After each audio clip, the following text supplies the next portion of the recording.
Hello, and welcome back to All in the Game, a podcast all about HBO's masterpiece, The Wire.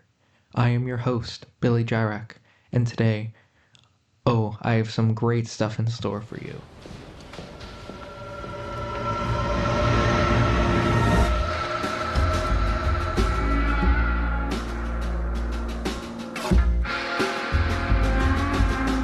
When you walk through the garden, watch your back. Well, I beg your pardon. Walk the straight and narrow track. If you walk with Jesus, save your soul. Gotta keep the devil down in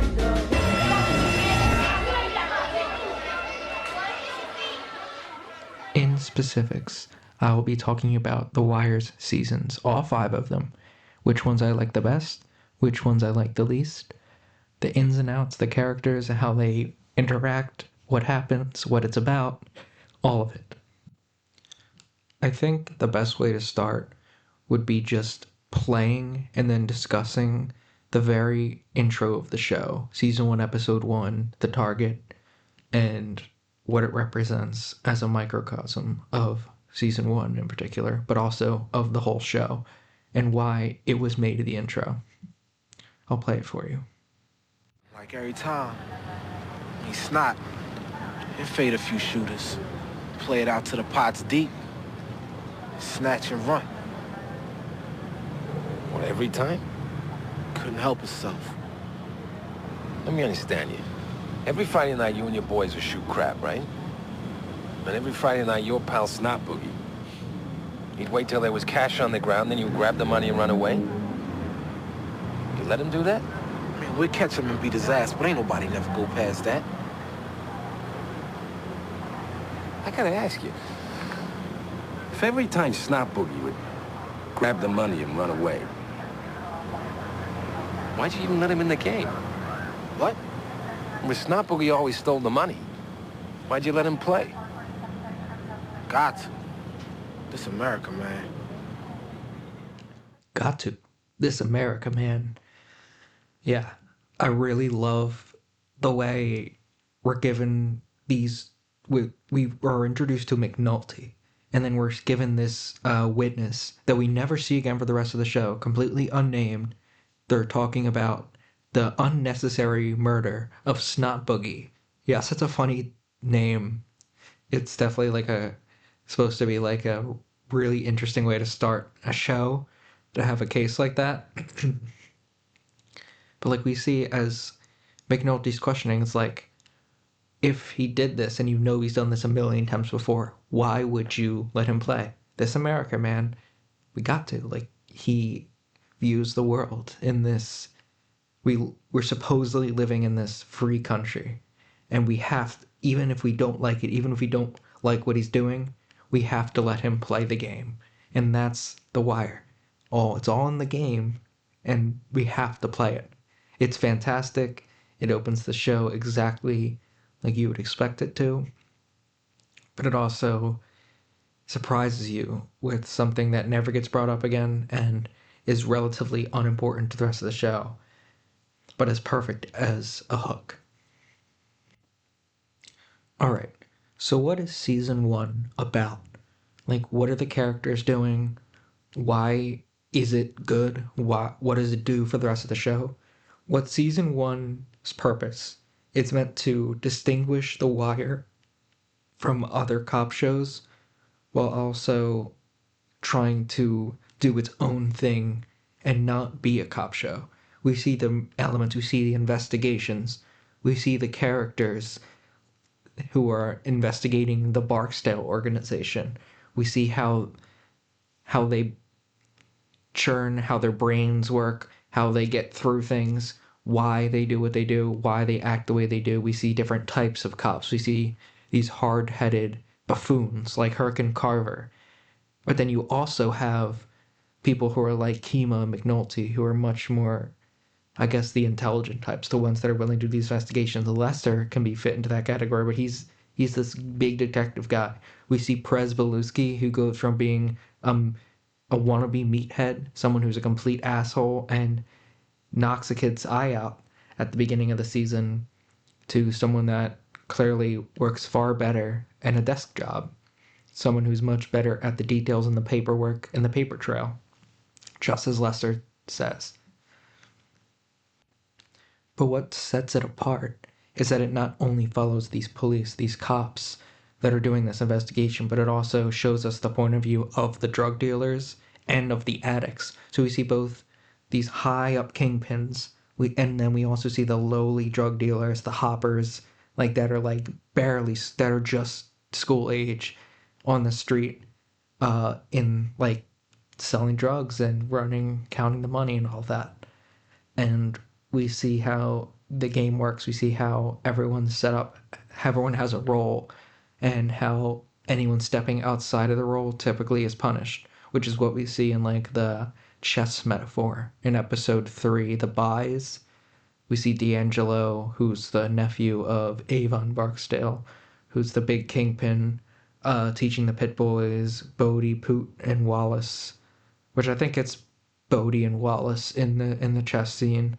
I don't think Poot is there at that point, where he teaches them how to play chess, even though because they're playing checkers on a chessboard. And he basically teaches them the game. It's obvious. It's a pretty obvious metaphor, and it's like you can wave it. It's like, oh, it's just a silly metaphor, and it's so common nowadays to see something like that. But we see it's just done fantastically. It's done really well. It's really fun watching the show. Like, be like, look, here's the rules for like people that are uninitiated. Here's the rules. We're not here. Get it. Get in your head. We're not going to mention it again. You're going to have to understand the rules of the game on your own. So I'll play it for you right now. Alright, what about them little bald-headed bitches right there? Alright, these right here, these are the pawns. They like the soldiers. They move like this, one space forward only, except when they fight. And it's like this. And they like the front lines. They be out in the field. So how do you get to be the king? It ain't like that. See, the king, stay the king, all right? Everything stay who he is, except for the pawns. Now for pawn, made all the way down to the other dude's side, you get to be queen. And like I said, the queen ain't no bitch. She got all the moves. Alright, so if I make it to the other end, I win. If you catch the other dude's king and trap it, then you win. Alright, but if I make it to the end, I'm top dog. Nah, yo, it ain't like that. Look, the pawns, man, in the game, they get capped quick. They be out the game early. Unless they some smart-ass pawns. Fantastic. Great line delivery. Like, the characters, you obviously can't see it because it's a podcast, but they have some great facial expressions. They're just all learning the game and what it means to be part of the game. And again, that's what season 1's about, the war on drugs and how it fails the people it's supposed to protect.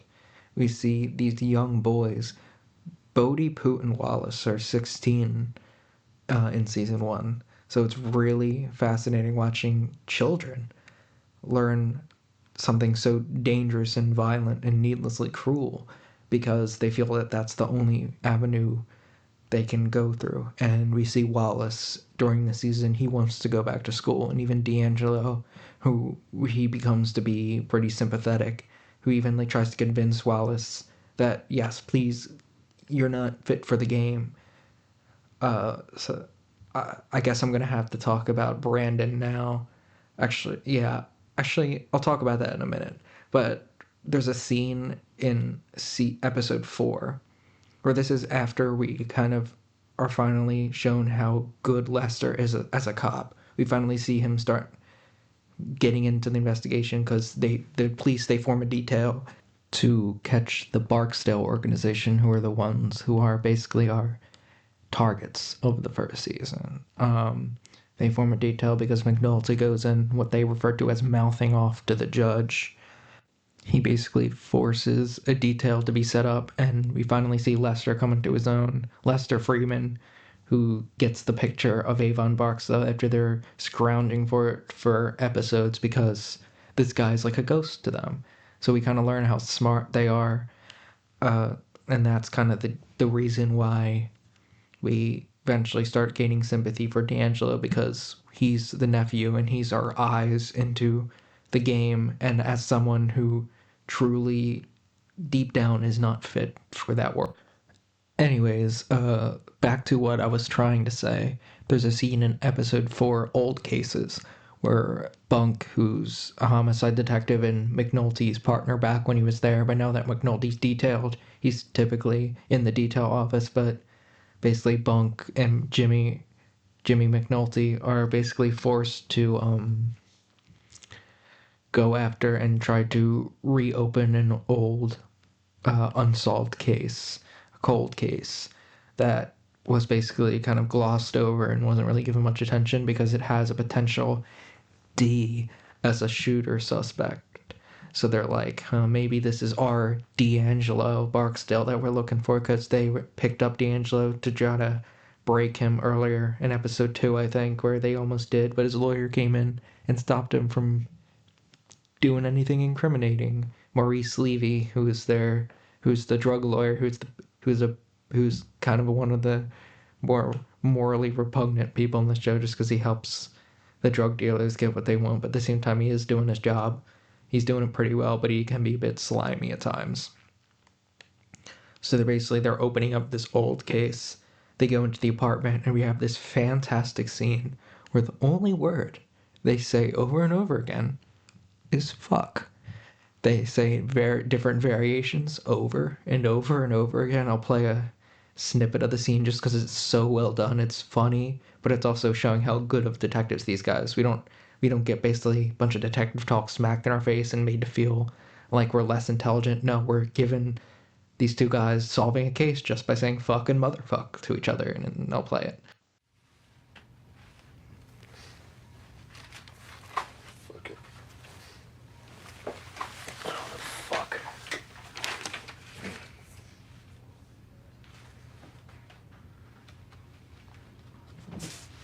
Motherfuck.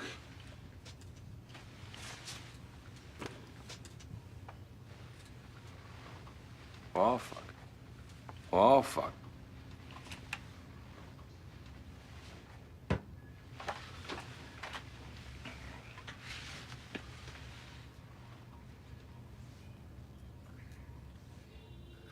Fuckity fuck, fuck, fuck, fuck. Fucker.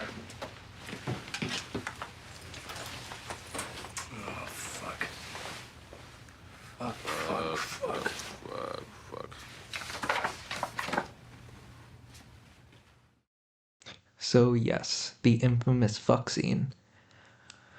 I think now is a good time as ever to finally get into, while the police are investigating them, the slip-ups by the Barksdale org that gets them captured by the end of the season. So we have finally Brandon, who's Omar's buddy. Omar's the stick-up man that targeted the Barksdale org, and they heard his name. They went after his other partner, John Bailey. They lit him up, as they say. And then eventually Wallace and Poot are getting food out the Greeks, who don't have any tie-ins to the Greeks later in the series that we are introduced to, but they're at this Greek restaurant where they're getting some food.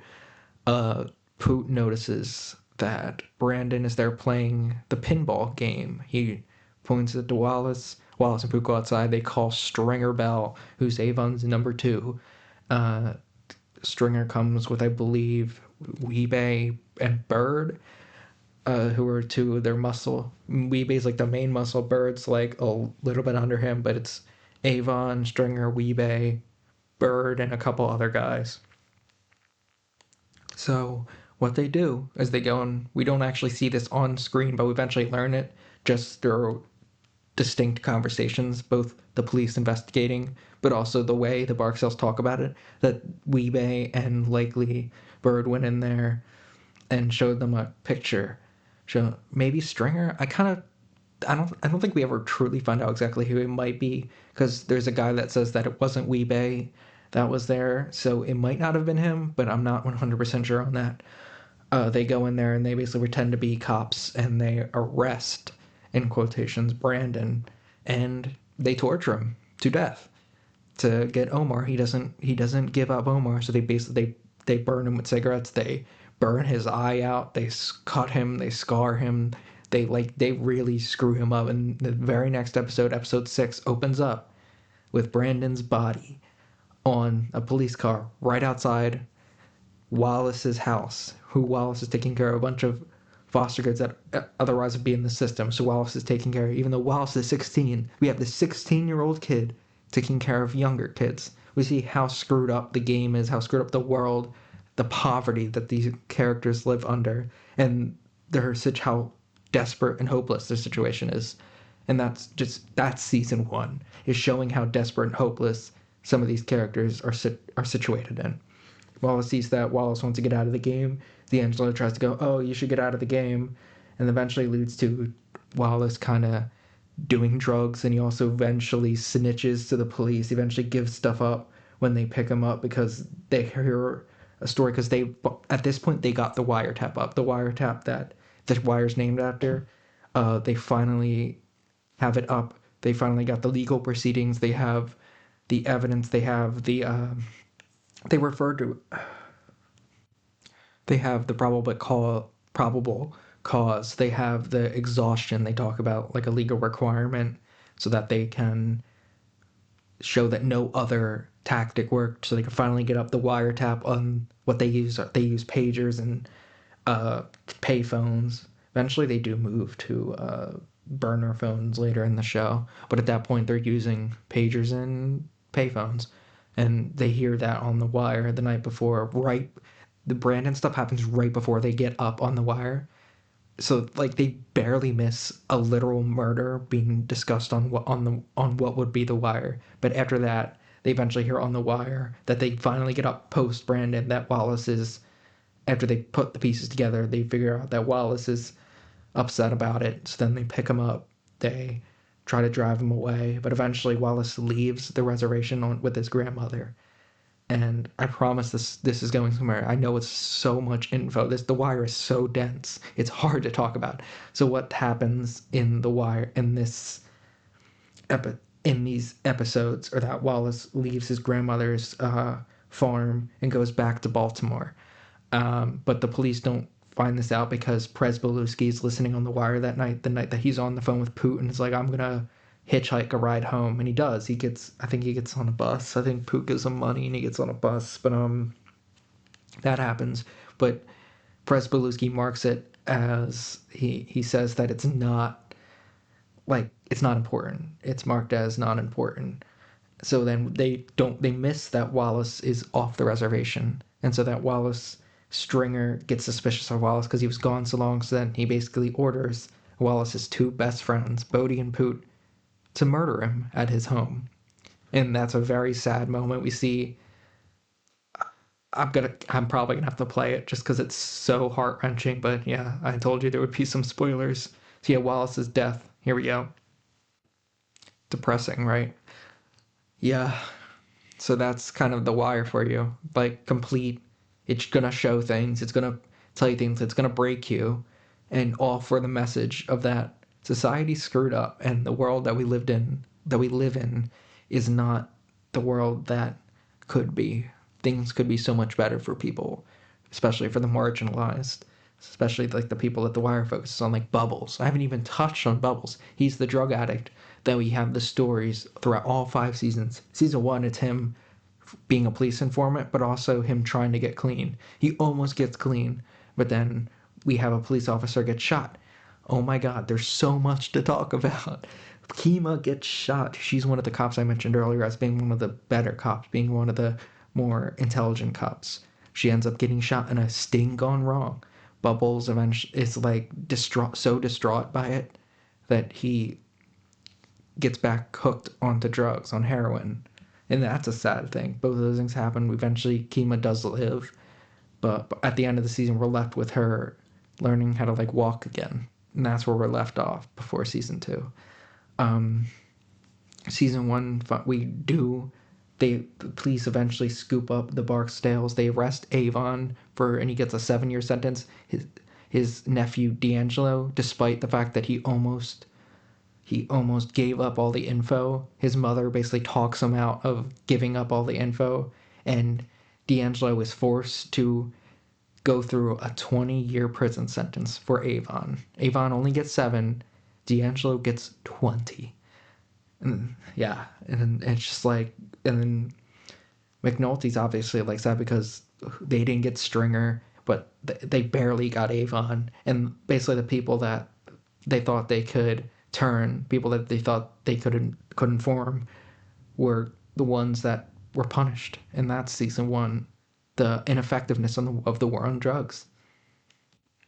All right, so season 2, I'm going to try to get through this one a little faster because I really want to get through all 5 seasons today. So season 2 is, we still have the Barksdale story as like kind of the B plot. The Barksdales in jail, Stringer running the operation, Avon and Dee, and Brianna, who's Avon's sister, Dee's mom. We get the story of the port workers, the stevedores, the union guys, who are basically the main focus of the show, of season 2, sorry. They're the main focus of season 2. Like Frank Sabatka, his son, Ziggy Sabatka, and Nick Sabatka, who's his nephew. They're basically the main port guys that we follow. We follow the others. We follow like Horseface Bakusa, Johnny 50, Maui, some other guys, but so like these mostly Polish guys in southeastern Baltimore, I believe, is where the port guys are from and what the port's doing. Basically they deal with these shady characters known as the Greeks. I mentioned earlier how they went to the Greeks and they called this restaurant the Greeks, but we meet the Greeks, these wholesaling, these international criminals, these guys that work both in Baltimore but also outside it. So unlike the Barksdales, who are the kingpin of the streets of these impoverished neighborhoods, we have the Greeks who go everywhere, who bring in the containers, who bring in the drugs, and they even we even see human trafficking. We even see them bring in these Eastern European Russian girls that are like prostitutes that they bring in. We even see the police, they bust a brothel. And so that's season 2. We have these big international villains, these guys, and I mentioned in episode 1, these guys don't ever get caught. These guys get away. The Greeks get away. The Greek and his henchman, Spiros Vondopoulos. It's a great, funny name to say. They call him Spiros, they call him Vondas, they call him multiple different things. And mostly Nick is dealing with these guys. Eventually, Ziggy gets involved. He eventually shoots one of the Greeks because he gets so pissed because no one's taking him seriously. He shoots Glycus. And so season 2's main theme is the death of work, the death of the blue-collar working man. And it's exemplified in how the Sabatkas, how the dock workers, they're basically drawn into the drug trade, not just because they're poor, but because they literally can't get work. People are like, oh, get a real job, get a real job. They can't. They're working the docks, and most of them are barely getting any days because it's by seniority. So the senior members of the senior workers are the ones getting the limited days they have, and all the younger guys are getting shit for it. And they're not getting paid, they're not working, they're fed up. So what do? They go into business for themselves. They go into business with the Greeks. They smuggle in the drugs. And that's why, despite season 2's reputation as being a little harder to digest at first because of the change in storyline, season 2 is one of the most important because we get the reason why these people just can't upend their lives and find a new job and get better. They can't. Why? Because all the jobs are being taken away. And that's a theme that's still prevalent today, like how AIs and computers and algorithms are replacing human jobs and how people are getting out of work and how people are struggling to make a living. It's so real. And that's what makes season 2 so phenomenal. We have some very heartbreaking moments, just like season 1, where you have Frank's death. He gets killed by the Greeks because they finally catch them. The investigation catches them at the end. Frank gets murdered by the Greeks because right before Frank would come and they would try to make a deal to get Ziggy out of prison, get Ziggy out basically his life sentence. They would have to, they were just gonna lean on the witness and get Ziggy lesser sentence. So Frank goes there, but they find out that Frank was talking to the police by they don't, it's kind of you're kind of like meant to believe that they have an inside man into the FBI, but really what happens is that they have a guy that the Greek himself is an informant. He's an asset to like terrorism. So they have the Greek basically tell the FBI, have them tell his handler about terrorism, things they know about, because this is 2003. Season 2 is 2003. So this is still right after 9/11. So they're still very focused on terrorism. So they're basically let the Greek kind of get away with some things, even though the Greek is doing like human trafficking, drug smuggling, all this illegal shit. They still allow him to get away if he gives them info, which he does. We see him throughout these and give his handler info for immunity. And it's really like, it's meant to be like, this is how he gets away. This big bad guy that's at the beginning of the season, they murder someone, the guy who killed the girls that they find in the can at the beginning of the season, that starts the case, like the whodunit. The guy at the beginning of the season, they find the man that killed the prostitutes in the can for arguing, for disobeying. He basically kills them, throws one out the boat for disobeying the other sea, so he kills them.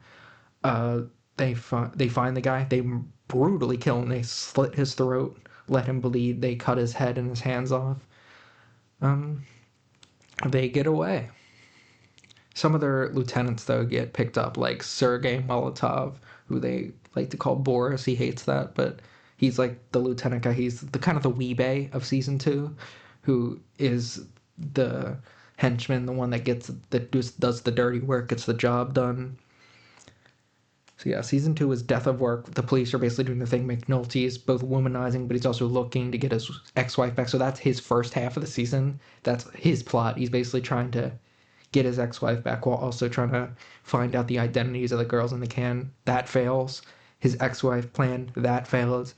And he finally gets brought back into the detail once after, because he gets punished at the end of season 1. He gets brought back into the detail. They work on the case season 2. They bring home the case, but it doesn't get all their targets, and they're basically forced to be like, well, shucks, I guess this is what we have to live for. And season 2 ends very melancholy, like very bitter taste in your mouth. Frank's death. The poor guys are basically screwed. Nick basically has to be like in witness protection so he doesn't get killed by the Greeks. Basically everybody ends up shitty. The IBS, I forget what it actually stands for, but it's the labor union's name. It's funnily called IBS, but that's what it's called.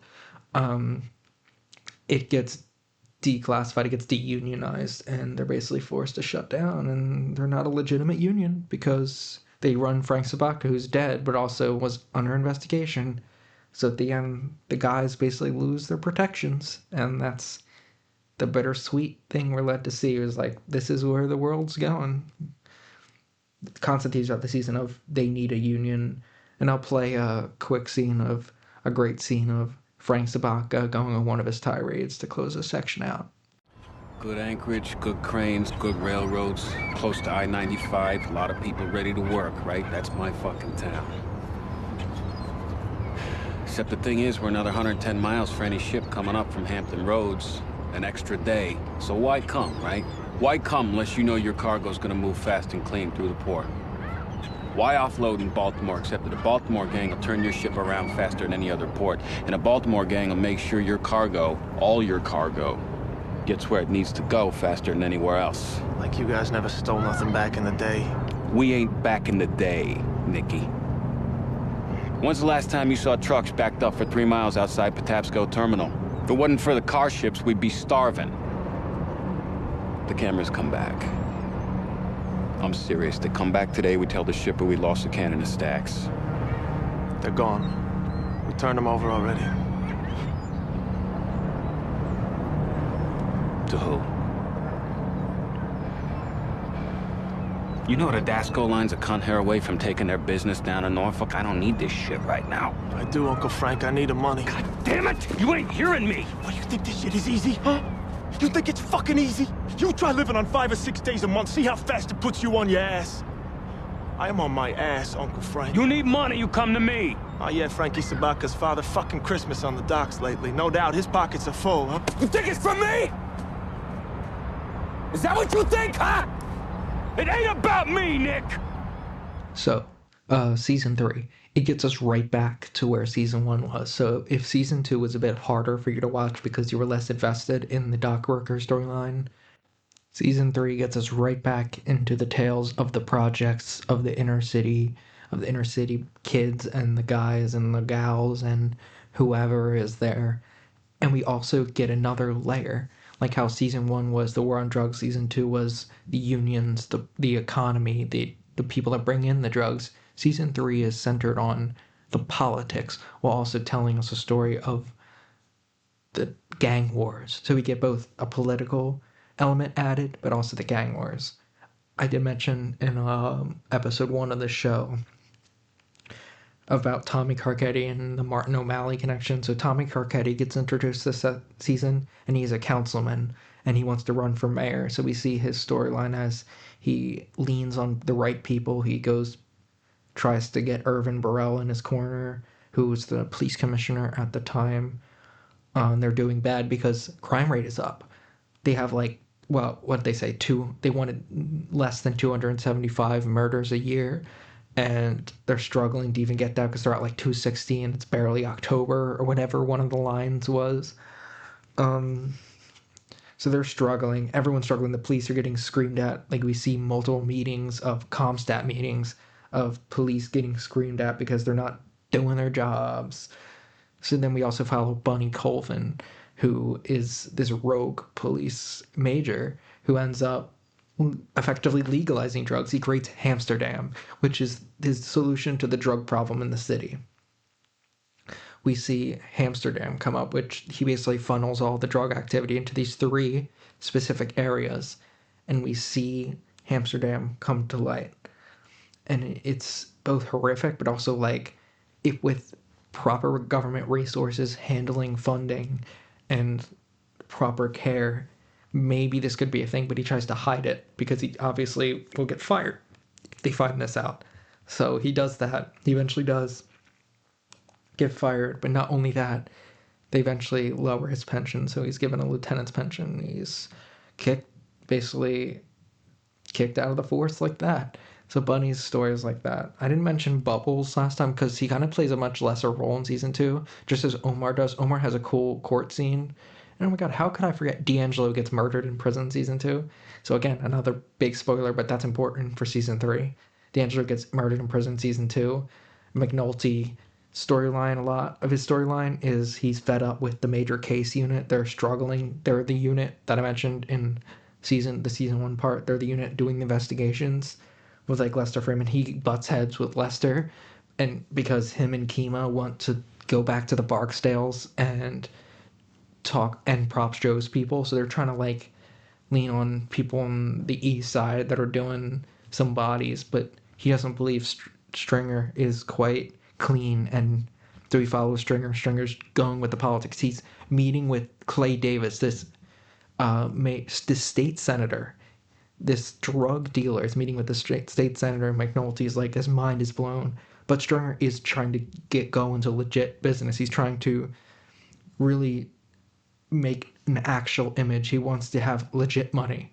But he's still obviously dealing in the drugs, and he's getting his funding and doing all this stuff through the drugs. So Stringer's doing all that.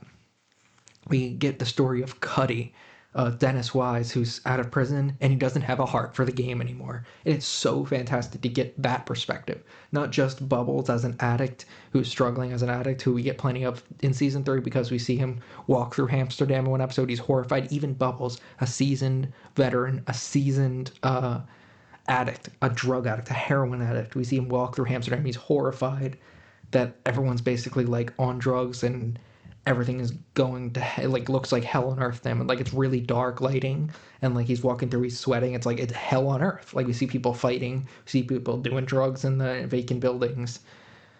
Anyways, Cuddy, Dennis Wise, who he gets another like story of someone trying to have a redemption, and Cuddy wants to eventually goes, look, I don't have a heart for the game anymore. I can't murder. I can't kill. I can't do it anymore. So eventually tries to open up a boxing gym for the kids on the street, and he ends up he gets money from Avon, who was a close friend. He gets Avon. We see Avon give him money, despite the fact that Cuddy was like, "Oh God, is he really gonna pay me for this?" So he does that. We get introduced to Marlowe this season. Marlowe's the big bad of like seasons 4 and 5. We introduced to Marlowe, who's warring with Avon over the corners because Avon had control over these towers, these high-rise buildings, these high-rise project buildings that Avon had control over in the first 2 seasons. They get torn down. So that's the beginning of season 2. Is meant to be like, here's some political change and look at the massive effects. That's supposed to be the opening of season 1. Is look at this political change that we want to do, and look at how we look at how negatively it immediately impacts people, but all the smoke going around. But Avon and Marlowe, they go warring over these corners. Avon eventually does. He's out of prison. He gets out of prison halfway through the season because he basically leans on he basically orchestrates in season 2. He orchestrates this dirty cop that brings in drugs for the inmates. He basically brings and has this dirty cop bring in poison, not to his knowledge. He basically goes behind his back and has the guy that supplies this cop drugs, dirty, like rat poison drugs that kills a bunch of people and puts a bunch of people in the hospital. So he basically leans on that as like, look, I knew about this, so I'm gonna save these people. So basically that happens. And Avon gets out in like maybe every season basically is the amount of years it was for the season to get produced. So season 1 was 2002, season 2 was 2003, season 3 was 2004. So it was a year and a half until Avon gets out of prison, rather than a 7-year prison sentence, which is why I mentioned the exact number earlier. Avon and Marlowe go to war. Marlowe ends up beating Avon at the end because Stringer and Avon betray each other because Stringer's the one that killed D'Angelo, got D'Angelo killed in prison. Avon really can't forget that. Avon eventually betrays Stringer by alerting Omar and Brother Muzone, who's a character that's introduced. They're basically two big drug hitmen. Brother Muzone is kind of like this hitman for hire. Omar still his stick-up man. So they're both these big hitters, these guys that do things their own way. They basically were both put on Stringer because Stringer kind of screws them both over. Like, it's hard to go into specifics because these sections are so long anyways. But Stringer basically screws them both over, and they both end up shooting Stringer, killing him. Avon eventually gets caught by the police because he's supposed to be on parole, and he's basically doing this gang war. He has a bunch of guns in this Safeway building. They're all hiding. They're like, we're going to hit Marlowe now. The cops find their safe house that they have all these guns stored at. They catch Avon there, and lo and behold, Avon finds out who was the one that tipped them off to the safe house. Stringer Bell, who was talking to Major Colvin, who did Amsterdam. They both were on the same track of both wanting to legitimize something that couldn't be legitimized at the time. So they have Avon finds out Stringer Bell, basically gets him, cuts him, puts him back in the slammer.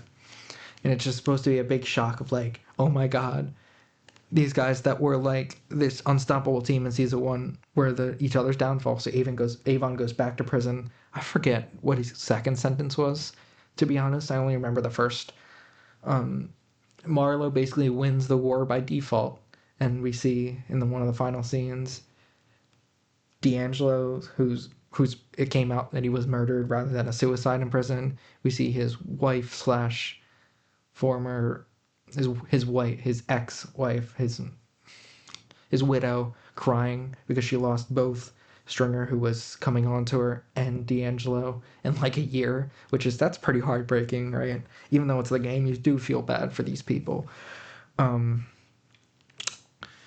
That's like season 3 is the political scene. We find out how the politics influence public's perception, how someone like Bunny Colvin comes in and tries a real tactic, even if it was flawed, even if it wasn't the most perfect solution to the drug problem in the city, it's still better than what they were trying before. And they go right back, they fire Colvin, they go right back to what they're doing before, and the game goes on. The finals, and what most interesting, season 3 was supposed to be the end of The Wire, which is why the final montage is very much like a very, it's not bleak, it's very like bittersweet. Again, like season 2, it's very bittersweet, and it's make it really hypes up the emotions. You're supposed to feel these emotions. You're like kind of saying goodbye. McNulty dips out of the major crimes unit. He goes back to a district, the Western District, and he does patrol. We see him happier than he's ever been, smiling, talking to the people in the street, being what he refers to as the real police. What a real police should do would be community-based policing.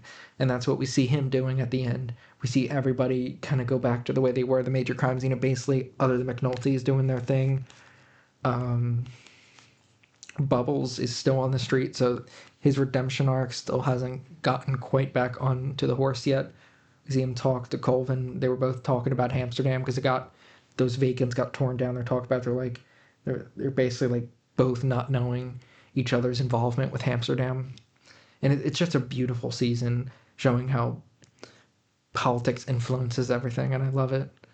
I'm trying to think of a great scene to play for season 3. Okay. So I'll play Bunny Colvin's paper bag speech, as much of it as I can fit in, before we head off and talk about season 4. Somewhere back in the 50s or 60s, there was a small moment of goddamn genius by some nameless smokehound who comes out to cut rate one day, and on his way to the corner, he slips that just bought pint of elderberry into a paper bag. A great moment of civic compromise. That small, wrinkled-ass paper bag allowed the corner boys to have their drink in peace, and it gave us permission to go and do police work. The kind of police work that's actually worth the effort. That's worth actually taking a bullet for. Dozerman, you got shot last night trying to buy 3 vials. 3.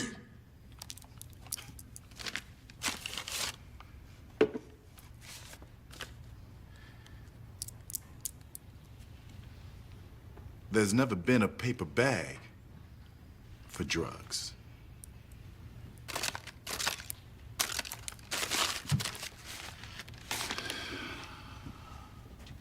Until now.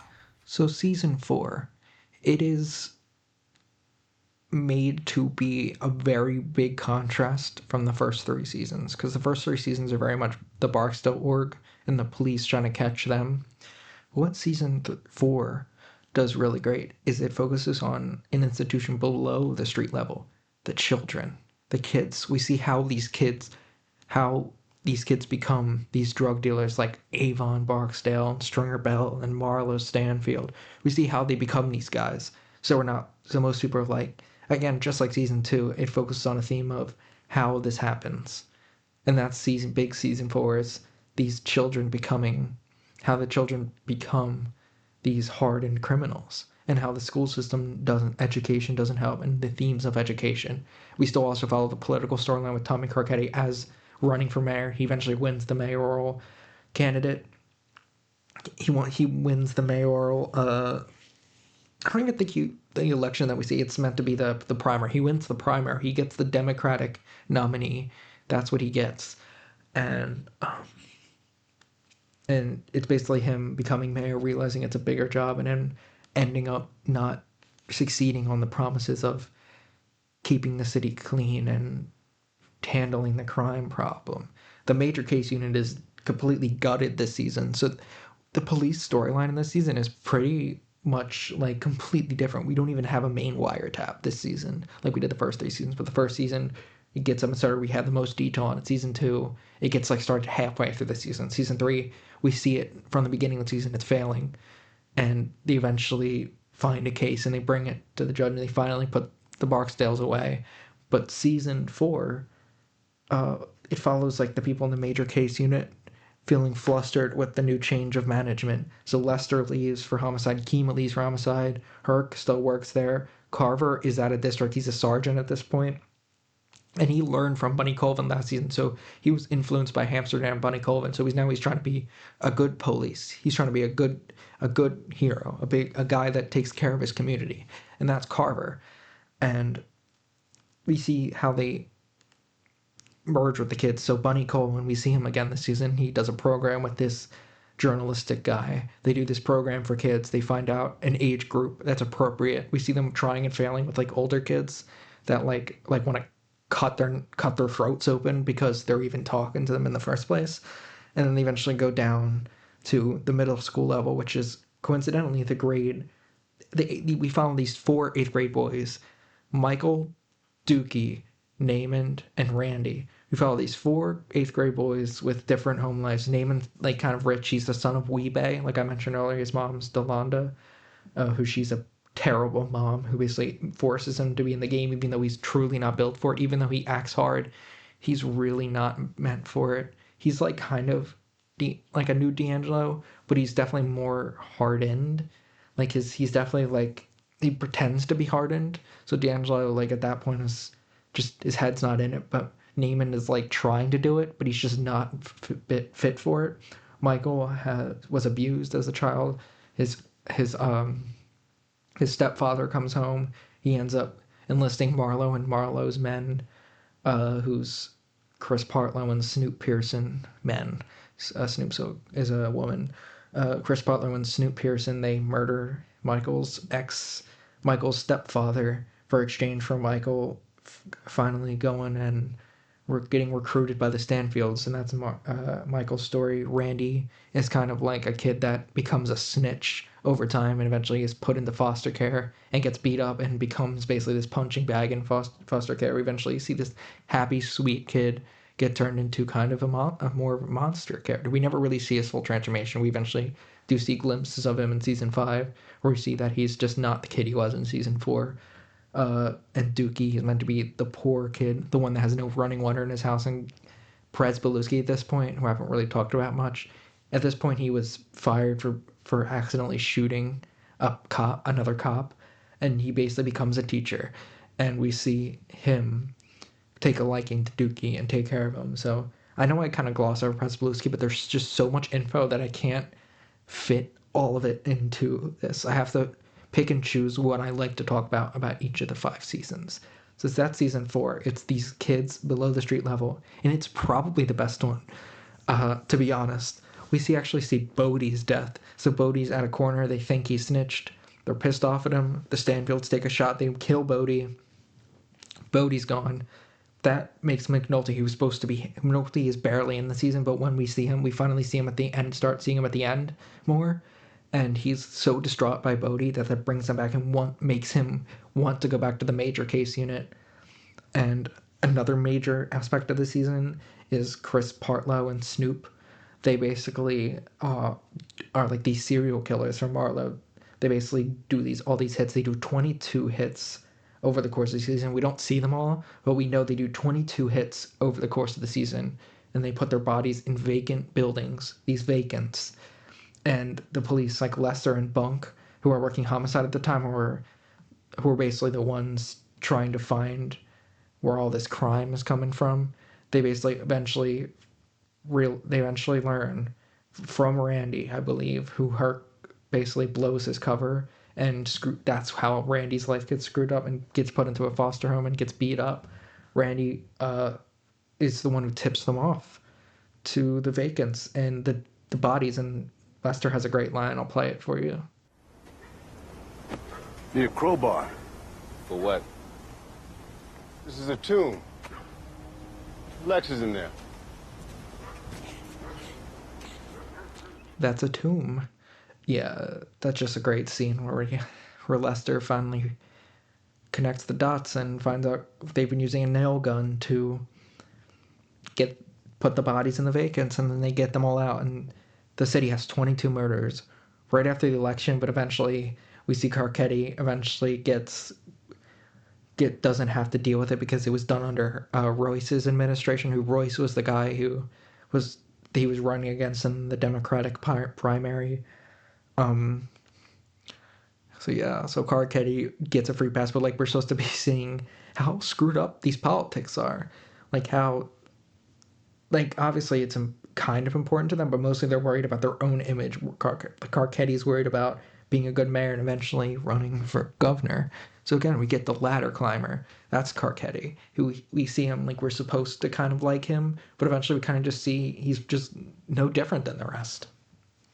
Season 4 is very sad. We see all these kids' lives basically gradually get screwed up, and they just don't get happy endings. Other than Naaman, who gets adopted by Bunny Colvin. So that's a good ending for him.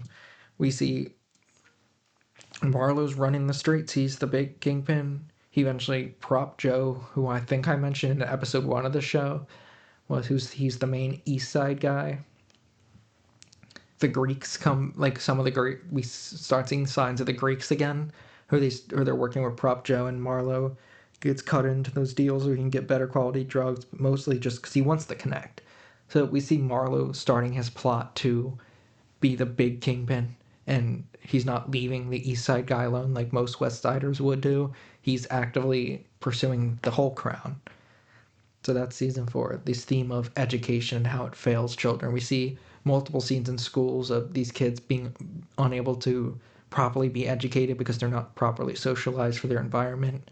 It's really sad watching these kids basically have to be adults, have to act like so hard all the time just so they feel that they can live, and it's depressing, it's sad, but it's so important. The theme of education, failing children, especially in inner cities, is so important, and The Wire tackles it so well, and it makes it the best season for sure. All right, so finally we get to season 5, and not to immediately like disappoint people, but I believe season 5 is probably the least best. Like it's obviously it's still a great season. It's literally The Wire. You can't get much better TV than that. But season 5 is probably the lowest quality season, mostly because of Ed Burns not being in the writing room, but also just because it was shortest, because they basically got screwed out of, there were 12 to 13 episode seasons, and they had to finish the show in 10. Usually final seasons of big dramas like this, they get extended final seasons so that they can tell their story while also wrapping everything up. But so they had to both introduce the new angle, but also wrap up the whole show in 10 episodes. So what we're introduced to this season is the theme of the news media and how they influence our daily lives. Obviously, back then it was important, but honestly, it aged so well that it really, I just can't call season 5 bad, no matter how much people like will pick on it or rag on it. I just can't see it as bad because of how The Wire basically predicted how awful how awful media is today. Like obviously we have a lot of choices and stuff, but mainstream media could be so terrible. We have so much news that's either outright false or feeding us propaganda, feeding us a narrative. And that's what The Wire picks up. Like we see the police department, they're in universe, they're super underfunded, which another thing like I don't really like because typically the police have a pretty high budget, but I'm not really going to get into my views on the police in this show. But basically they're underfunded and they're pissed off about it. So McNulty and Lester are so pissed off enough. And this is where people usually find the season jumps the shark a little bit, where McNulty and Lester fake a serial killer to get funding so they can put up an illegal wiretap so that they could catch Marlo Stanfield. And obviously, they get caught, but at the end of the season, they eventually get caught and busted because some of the cops are like, look, this is terrible. What are you doing? Bunk knows almost the whole season, but Kima eventually is brought into the fold because just these people that want to do good can't keep it in anymore. Kima, she just can't sit by and watch this happen. So she eventually snitches on them and they get caught. They both get fired. Lester goes out on a pension. I think McNulty. we don't really truly find out what McNulty does. We kind of just are left with the game. Like our idea of season 5 is the game goes on. The theme of season 5 is the news media and their effect on the world, and that the game keeps turning no matter how many players are in. We even see Omar Little, our knight in shining armor, the guy that a lot of people love to root for. He gets shot by a kid. His end is that he gets murdered by a child because he underestimates the child. So Omar fails. We see him dead. Marlowe is the king of the streets, and once he's brought in by the illegal wiretap, eventually the politics angle, like Tommy Carcetti finds out he's the mayor, he's gonna run for governor, and he's pissed because he wants to run for governor. But how can he run for governor when the police under him get up an illegal wiretap? So he's pissed off. Everyone's pissed off. Everyone's trying to figure out what to do, and they eventually concede to letting Lester and McNulty go quietly. So that's kind of the police story, is McNulty and Lester going off the deep end and then eventually getting punished, but also everyone kind of getting screwed and everyone kind of suffering at the end. The kids, we mostly see Michael and Dookie. Michael's basically like the new trainee for the Stanfield organization. Marlowe's main guy and gal, part Chris and Snoop, who train him. Dookie's basically living with Michael because he has nowhere else to live because his actual family's terrible. Dookie eventually goes off the deep end, and he eventually becomes the new Bubbles. He becomes a drug addict by the end of the season. That's his story. That's how his story wraps, right? That's really happy. And I forgot Bubbles. Again, there's so much information in this, but Bubbles in season 4 eventually gets a prodigy of his killed. And he goes and turns himself in, but eventually he's let out because they feel so bad for him that they're like, look, you got to go to care facility. You got to go and get yourself help. And Bubbles, we pick up with Bubbles in season 5, and he's clean, but he's struggling. But eventually his arc ends at the season. We get another happy ending, just like Naaman.